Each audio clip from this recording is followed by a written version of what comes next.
people just like you. The IRS is not stopping, so don't wait. And don't take them on alone. For tax help you need, for tax help you can trust, call Optima today for a free consultation. Call 800-965-1433. 800-965-1433. 800-965-1433. Optima Tax Relief. Some restrictions apply. For complete details, please visit OptimaTaxRelief.com. Now, from the Signature Bank Studios, this hour of the Shaun Thompson Show is sponsored exclusively by DonleyAuctions.com. They need your guns. Sell for top dollar. DonleyAuctions.com. From the streets of Melrose Park to the trading floor of the Merc, he's fought for every dollar he's ever earned. And now, with personal liberty and our system of capitalism under assault in America, he's here to seize back our rights from the government. With a cigar in one hand and a copy of the Declaration of Independence in the other, he's Shaun Thompson. And this is the Shaun Thompson Show. Some folks are born made to wave the flag. Ooh, they're red, white, and blue. Traitors in our country who want to practice socialism, communism, and Marxism need the economy to fail, which is why they root against American capitalism. So I love talking money, money, money.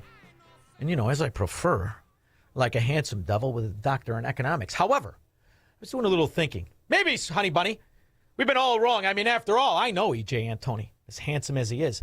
Not sure he ever produced $23 million a year from trading. But I do know a scumbag who did. Back in November, we noticed Representative Debbie Wasserman Schultz buying stock in a company called Viasat. And it really caught our eye because it was the first time we'd seen her buy the stock. And it was the first time we'd seen any member buy the stock.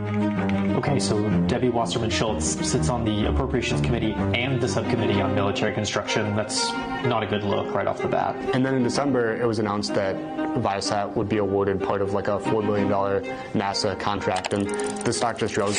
Looks like they got another big contract also with the Department of Defense right after the NASA contract. A couple years ago, Yeah, but Debbie Wasserman pales in comparison to the Epstein file guy with Tom Massey. This is worse than I thought. This guy, Ro Khanna from California, since he's been in office, he is averaging 17 trades every single trading day for an average of $16,500 per trade. 17 trades a day every single day for holy, how is that possible? I'm sorry, but even if you have somebody doing this for you, how can you 17 trades a day, 2,000 days since you've been in office?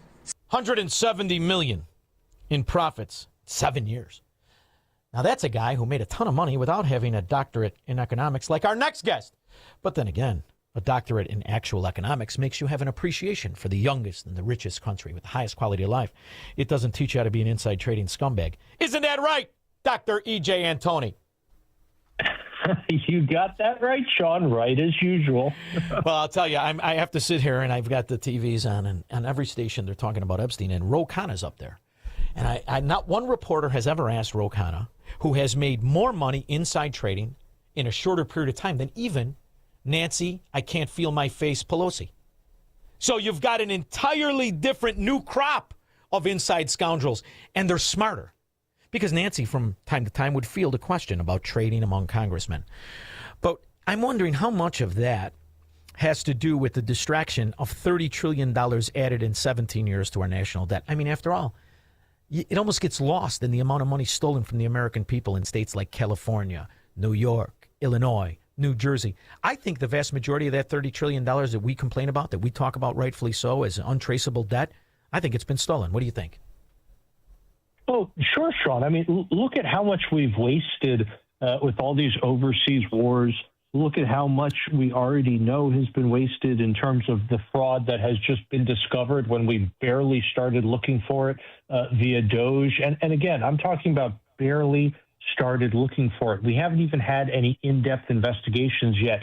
So just the low-hanging fruit, and you can see it's already trillions of dollars over these years.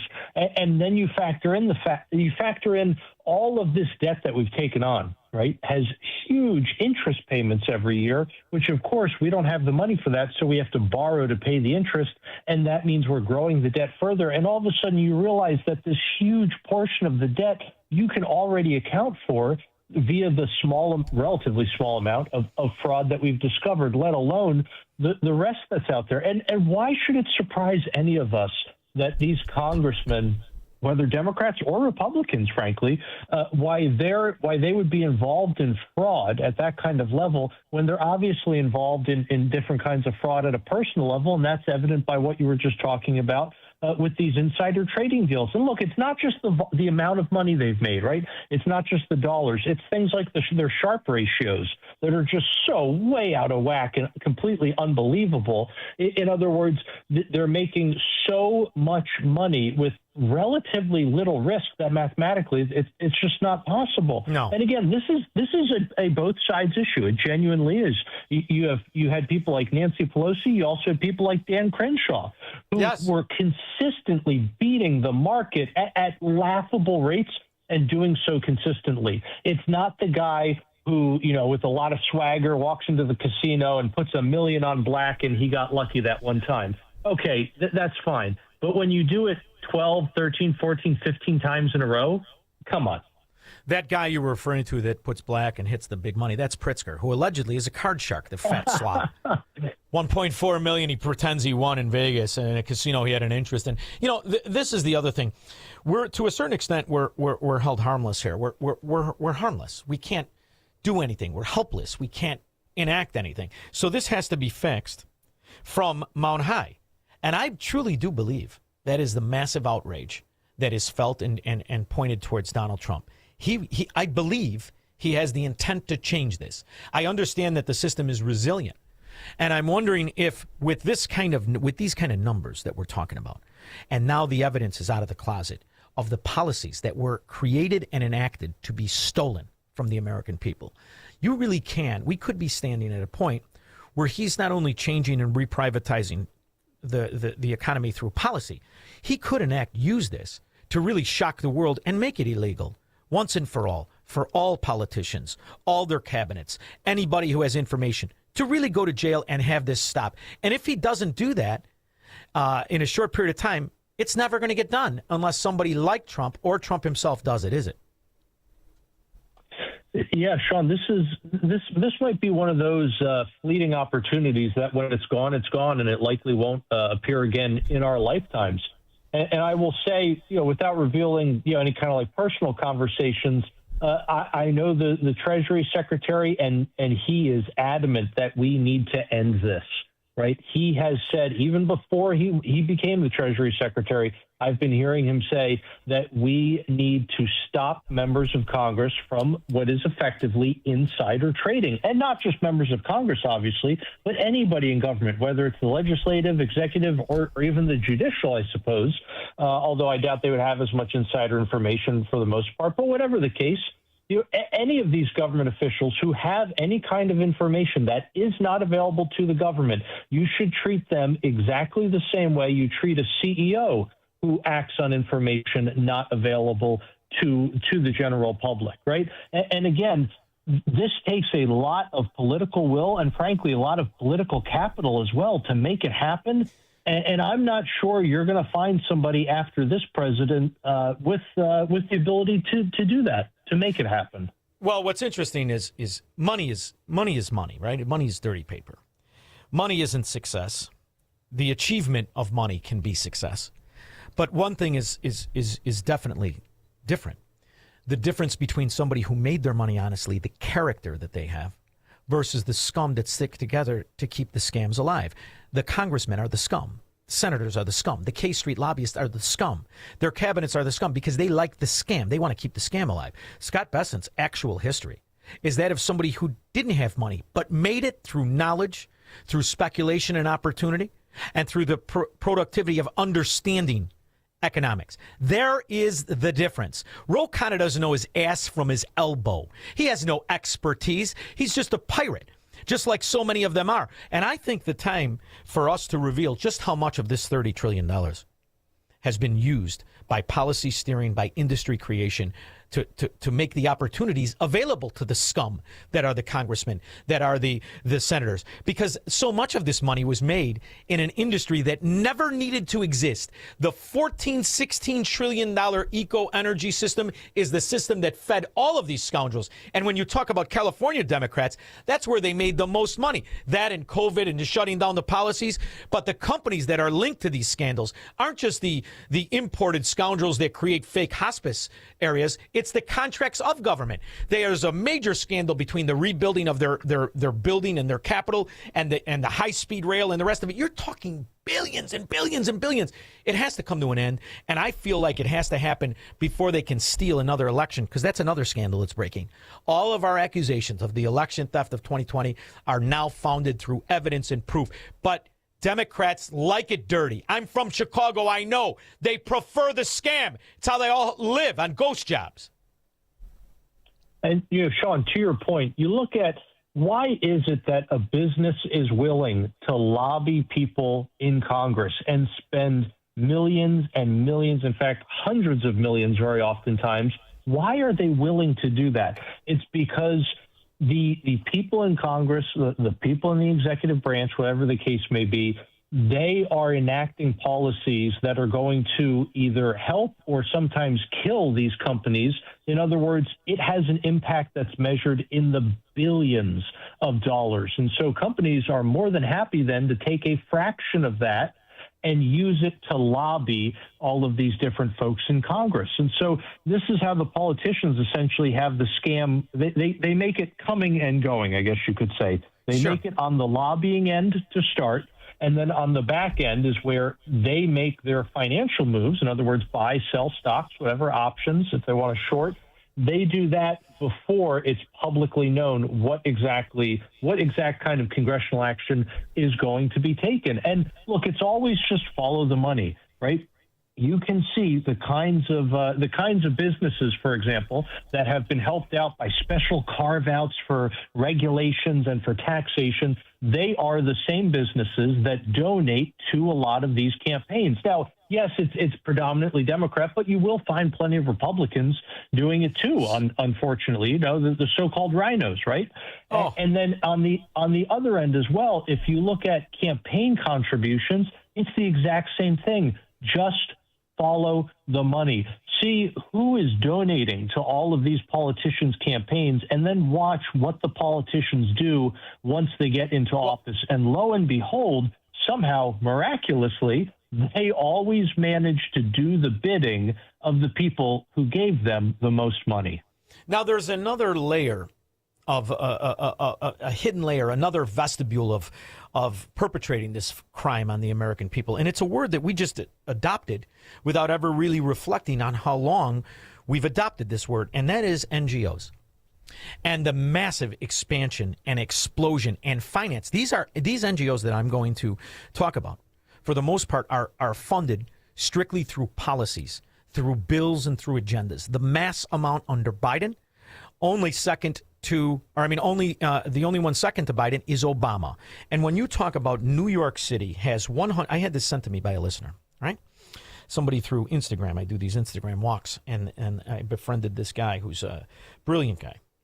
130 in New York, 133,000 NGOs handled $450 billion in 1 year.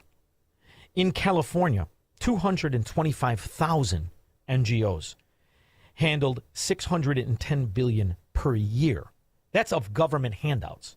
That's $1 trillion, in excess of $1 trillion a year. This is for the last 4 years. So when you look at the debt, this isn't operating costs. This isn't slippage or overage. The massive amount of explosion of debt coincides with our verbiage of normalizing NGOs, which 20 years ago, kid, didn't exist nearly to the extent, if at all, to the way in which they exist. We allowed this entire industry, this entire sector of money laundering called NGOs to explode in anything from foreign policy to domestic to green energy to abortion to whatever you want it to be. And it's all written in these bills that are thousands and thousands of pages that are intended to be trillions and trillions of dollars. I really think that the so-called debt If any money went to this and all the money that is stolen, I want it minused from the debt post haste. I don't want to hear a fracking word. Oh, we're going to go get it. I got to sell a condo in Somalia. It's hard enough to sell a condo in Miami, let alone Somalia. We don't know how to get the money back. So if you were in on this scam, now the money's gone. Click a mouse and minus it, the way the IRS goes after my listeners who are 3,000 light, but didn't go after any of these NGOs, and not one Somalian pirate, let alone the California crooks. Yeah, Shaun, NGOs have turned into an absolute scam. I mean, arguably they were scams from the beginning, right? But and there's a few points I think are worth making. Number one is the fact that a lot of these are organizations that previously were doing a lot of good, and unfortunately they got corrupted by government money. And look, one of which is actually Catholic Charities, and I'm Catholic, but I have to recognize the fact that a lot of, not all, but a lot of chapters, I guess they are, of Catholic Charities around the country actually got in on the immigration scam, where they were getting paid by the government to basically bus migrants around. So they come in across the border, they come to these centers, and then the government was giving Catholic Charities a bunch of money to bus the migrants around, right?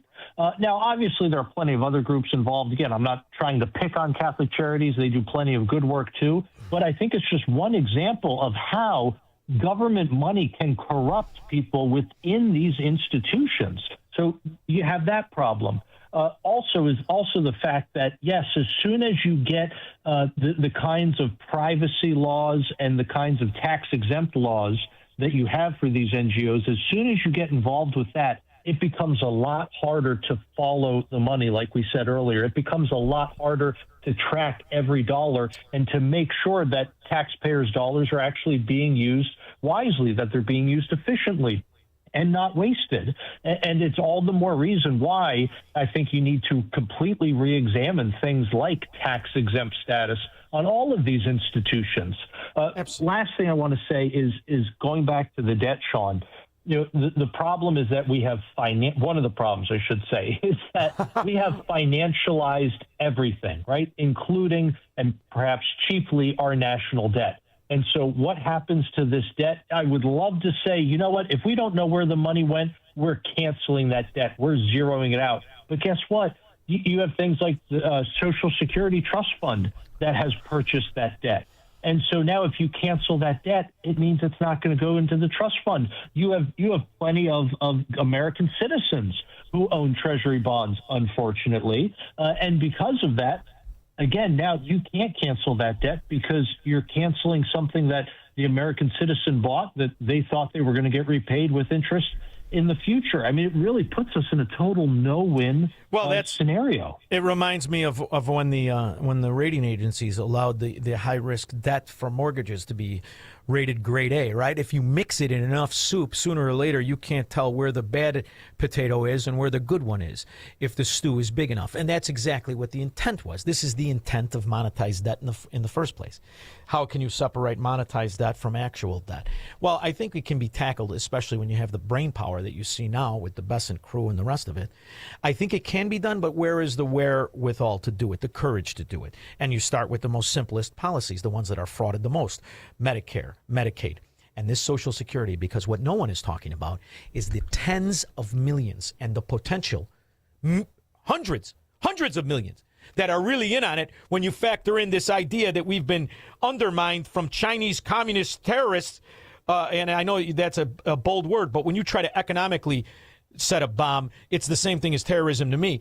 There are millions of Chinese that never lived here. They were born here. They got their birthing papers. They went back to Beijing. We don't even know how many are there, let alone the illegal aliens in these sanctuary areas that are all of a sudden legitimized and linked to Social Security, linked to Obamacare, linked to Medicaid, Medicare.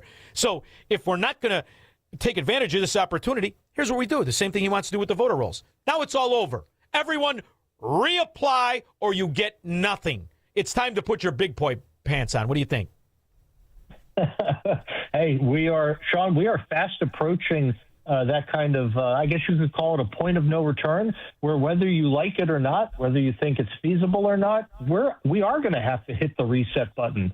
at some point. Of course you are. I mean, my goodness, the Treasury itself just said not that long ago, literally a matter of days ago, that the U.S. is in fact insolvent. So, and look, another $200 billion in military spending is not helping us at all. But whatever the case, at some point, you are going to have to make some drastic changes, or the bond vigilantes are going to force you to. Absolutely. And if you know, this is the other thing. The consequences only live in the real world. When's the last time you tried to get refied? Did you try and get a loan lately?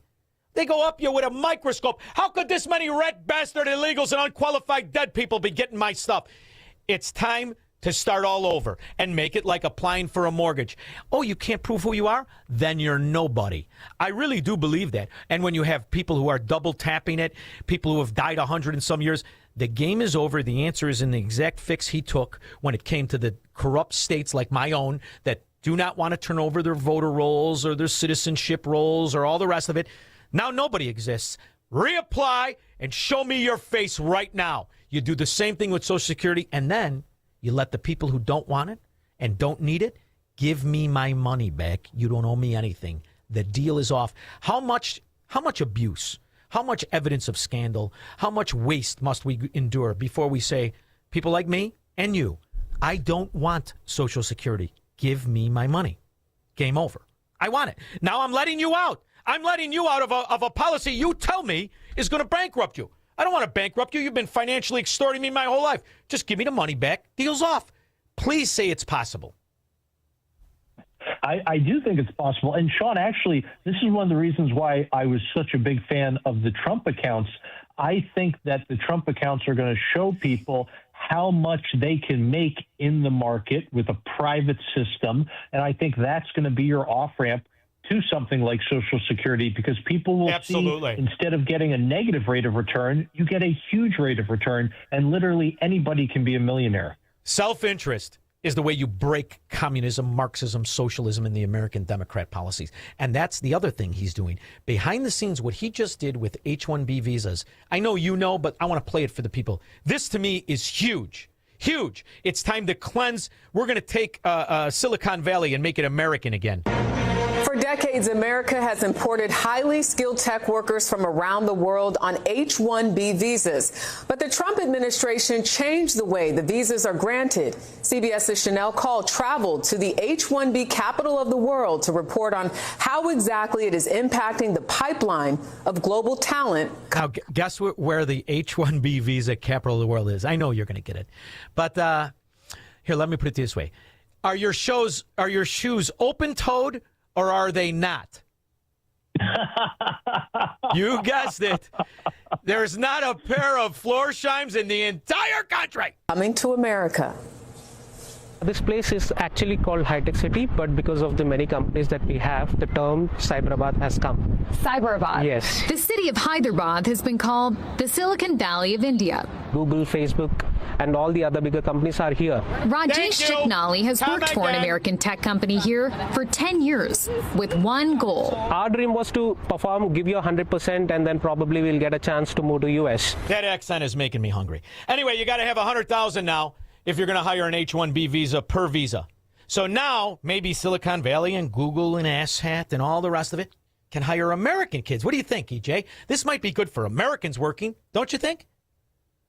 Yeah, Shaun, it's absolutely amazing the amount of abuse in something like the H-1B program. It is supposed to be for people who are highly and technically skilled in these rare specialties. It's not supposed to be so you can import the cheapest burger flipper that you can find from the third world. That is depriving Americans from their entry-level job, and it's making them all these Americans poorer in the long run as a result. The system absolutely needs reform.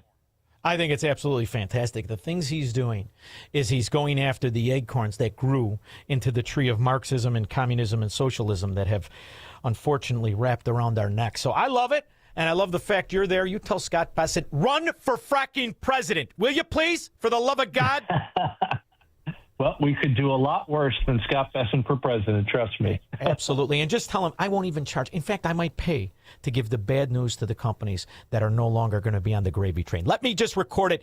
You're fired. It's over. Game over. Go home. Oh, you're going to deprive me of the honor of doing it? All right, fair enough. You get to do it. You look better. By the way, you fit in. You got the vest and the sports coat. Thank you very much, EJ Antoni of the Heritage, for always making time for me. I really appreciate you, brother. No, thank you, Shaun. Thank you. We'll be back with your calls and comments. He's Shaun Thompson. Hello, Mr. Thompson. And this is the Shaun Thompson Show on AM 560. The Answer. Why would you take your precious metal collections to some fly-by-night roadshow that rolls into town once a year? The only thing